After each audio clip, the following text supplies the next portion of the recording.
Welcome to Horror Audio Series, where the veil between worlds grows thin, and every whisper might be a warning. Here, we don't just tell horror stories. We summon them. Turn down the lights. Turn up your fear.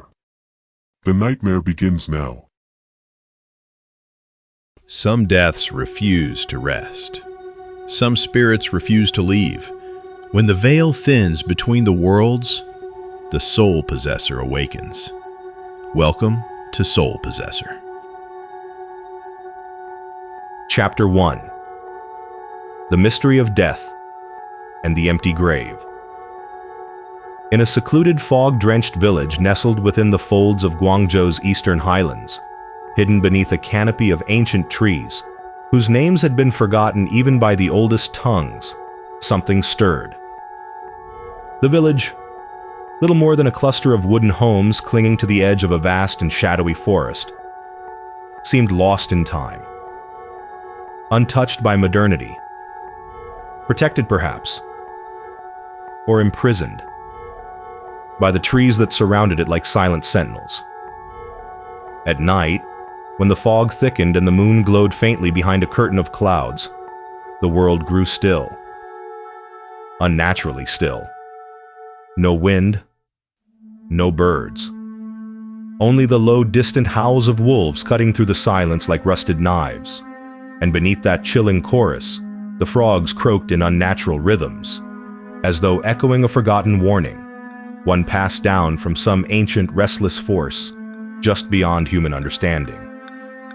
But the villagers knew better than to speak of such things aloud. Because in this village, not all the dead rest in peace. Christina was 19, though the weight in her eyes made her seem older. She lived with her mother, frail, bedridden, in a narrow wooden cabin, leaning against the forest's edge, like a breath on the verge of vanishing. Her father had died when she was only 9, a death so sudden and violent that the memory burned itself into her mind like an unhealed scar. Even now, a full decade later, she could recall the exact moment it happened. The thud of his body falling. The sharp, wet gasp as blood filled his lungs. And the look in his eyes. Not fear, not pain, but confusion. As if something had betrayed the very order of the world. She never forgot that look. Christina had always been drawn to the forest, even when it terrified her. She was a natural herbalist. Her fingers seemed to know which roots soothed pain and which flowers could lull the worst fevers. Her mother had taught her the basics, but the deeper knowledge, that came from instinct, from the trees, from something in her blood. Yet the forest was not a place one entered lightly. The elders warned of things that roamed beneath the moonlight. Creatures whose names were forbidden, whose forms bent the rules of flesh and reason. They feed on the curious, her father once said, on those who walk where the sun cannot find them. But Christina was bold, too bold. That night, her mother had a coughing fit that wouldn't ease. The root she needed, white moon vine, only bloomed in the deep woods, past the elder tree line where no lantern light could reach. She hesitated, fingers trembling on the wooden door frame. But then she told herself, just a quick trip, 1 hour at most. No one will even know I've gone. Ghosts? Wolves? I've heard those stories my whole life. They're only tales meant to frighten children. She grabbed her satchel, wrapped her shawl tighter, and stepped into the night. The wind felt colder than usual. Not natural cold, but a kind of cold that seemed to move beneath the skin. Still, she pressed forward, relying on her memory to guide her to the plants she knew like old friends. And indeed, they greeted her. The moon vine shone pale against the earth, easy to find under the wan light. She plucked the herbs quickly, tied them with a twine cord, and turned to leave.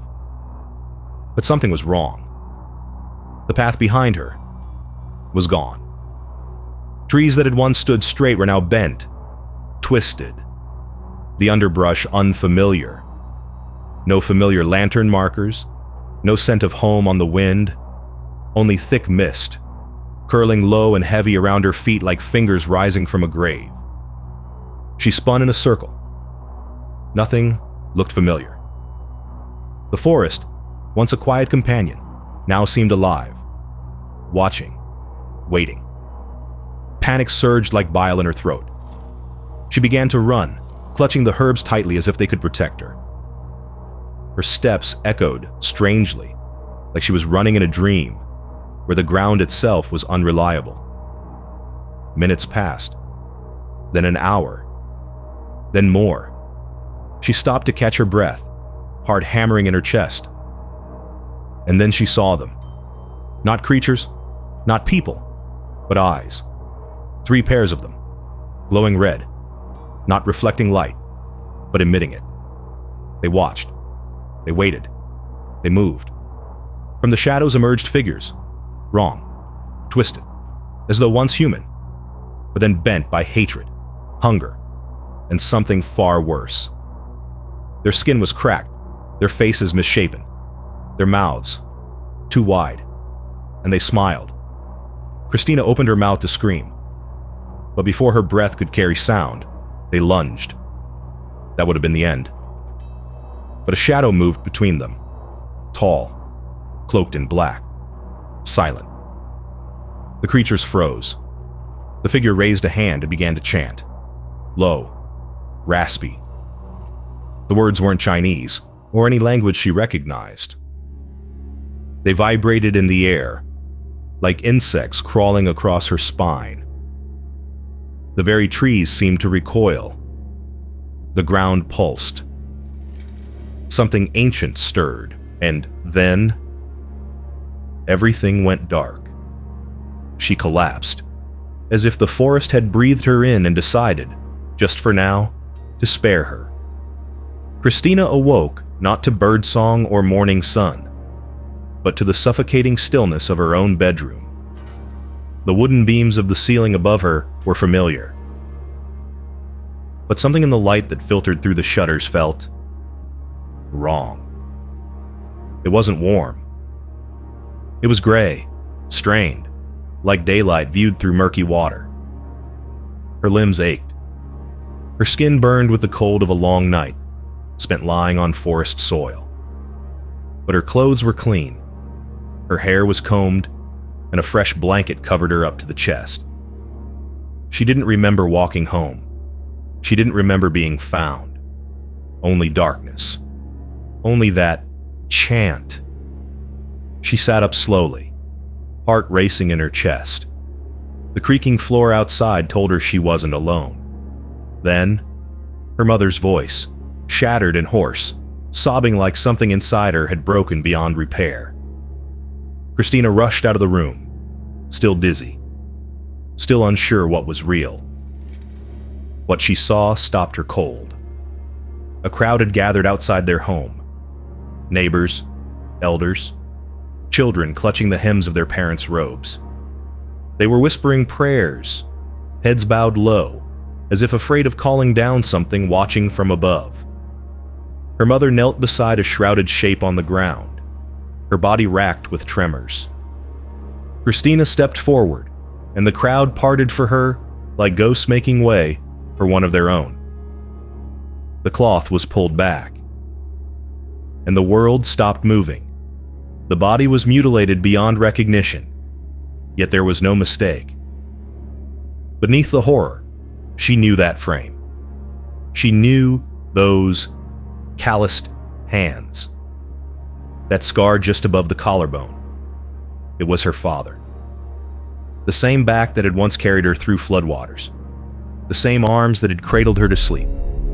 The same figure that had stood between her and those red eyes in the woods. But now, his abdomen had been torn open, hollowed like a gourd. His eyes were missing, sockets raw and empty. His tongue, scalp, ears, lips, all gone. Ripped. Not with surgical precision, but with the hunger of something that devoured identity as much as flesh.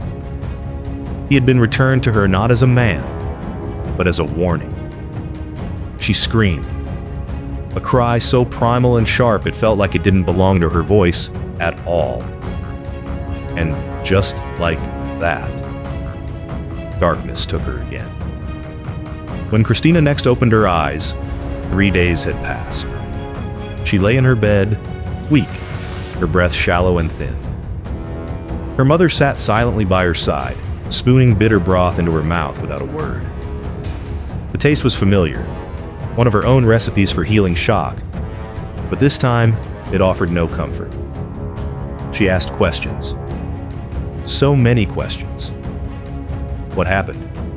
Who found her? How had she gotten home? But each inquiry was met with silence. Or worse, a glance. Not blank, but heavy. Haunted. Like every villager knew something she wasn't allowed to know. When she tried to get up, her mother only pressed a hand to her chest and whispered, "Rest, my daughter. Please, don't ask." The funeral was held the next day, presided over by the village monk, Master Lee, an aged man whose chants had seen countless souls into the afterlife. He chanted for her father, too, but his voice trembled that day. His fingers fumbled the beads of the prayer chain, and his eyes would not meet Christina's. As the grave was filled and the villagers bowed in respect, no one spoke of what happened. Not even in whispers. No rumors. No speculations. Just an unnatural, collective forgetting. It was as if the entire village had sewn its own mouth shut, like her father's had been in death. Only one phrase lingered in Christina's mind, echoing again and again. Why? 10 years passed like a slow-burning fever, not with healing, but with quiet infection. Christina was no longer the bright-eyed girl who once chased moonlit herbs. The forest never called to her again. Her laughter had vanished like mist in morning light. In its place was silence, deep, steady, and unshakable, like the stillness between heartbeats. Each morning, she boiled herbs in silence. Each night, the bamboo outside whispered things no one else seemed to hear. The same cough from her mother, brittle and dry, punctuated the days like the ticking of a broken clock. The villagers still greeted her. They still bought her poultices and tinctures. But no one ever brought up that night. Not her father, not the woods, not the thing that had looked at her with hollow, stitched-shut eyes. But pain does not die when ignored. It burrows. It waits. 3 years before now, on a morning still soaked in frost, Master Lee, the only soul Christina had trusted since her father's death, was found dead behind his temple. He had no family, no children. He had lived alone, simply devoutly, tending to funerals, lighting incense, and reciting chants, long forgotten by the outside world. To many, he was more than a monk. He was a guardian, a protector of balance. His body had no wounds, no signs of struggle. The villagers said he passed peacefully. But the silence that followed his death was heavier than grief. It was as if something broke in the village the day he left, as though the stitches holding reality together had begun to unravel. His funeral was modest, but heavy. No wailing, no theatrics, just bowed heads and deep bone-deep sorrow. Christina stood alone among them, her eyes dry, but her heart pulsing with unease. And then, thunder.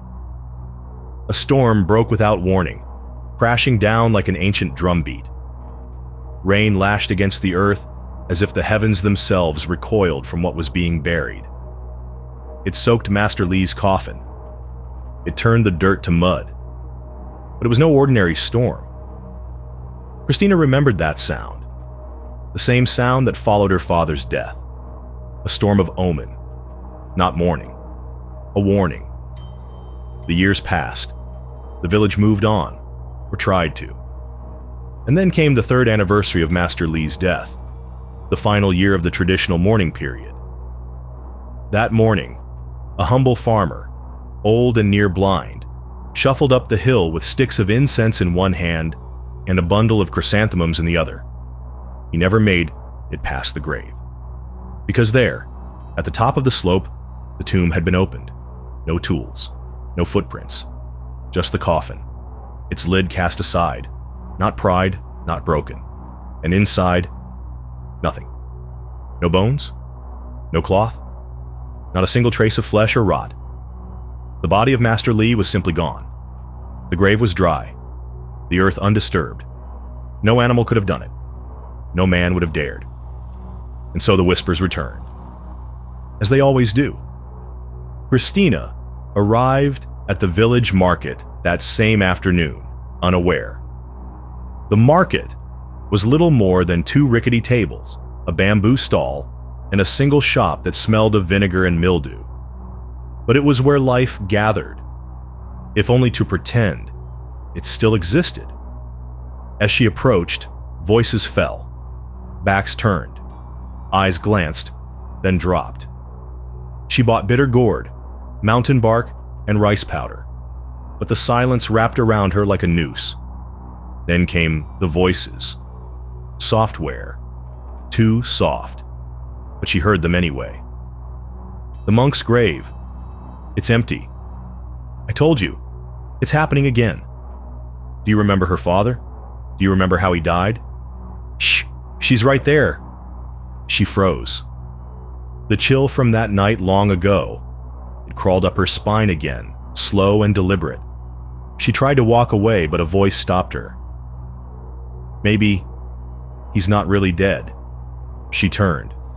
It was Joe, a boy once too shy to speak above a whisper, now taller, thinner, but still wearing the same wide-eyed look of someone who had seen too much too young.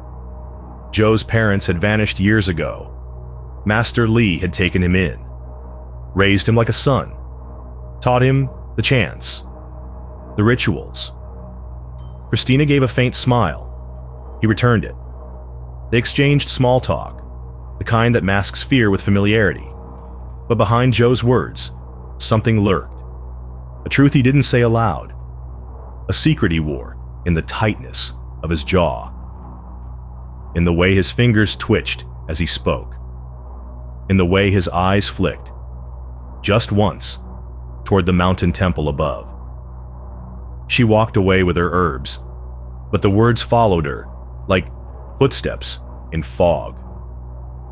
Maybe he's not really dead. And she knew, deep in her marrow, in the place where instinct lives, Joe knew something. Not guessed, not feared, knew.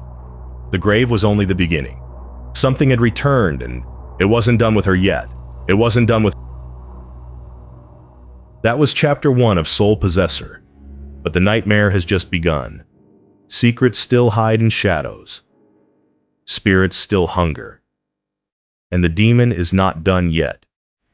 Stay with us for the next episode. The true horror awaits.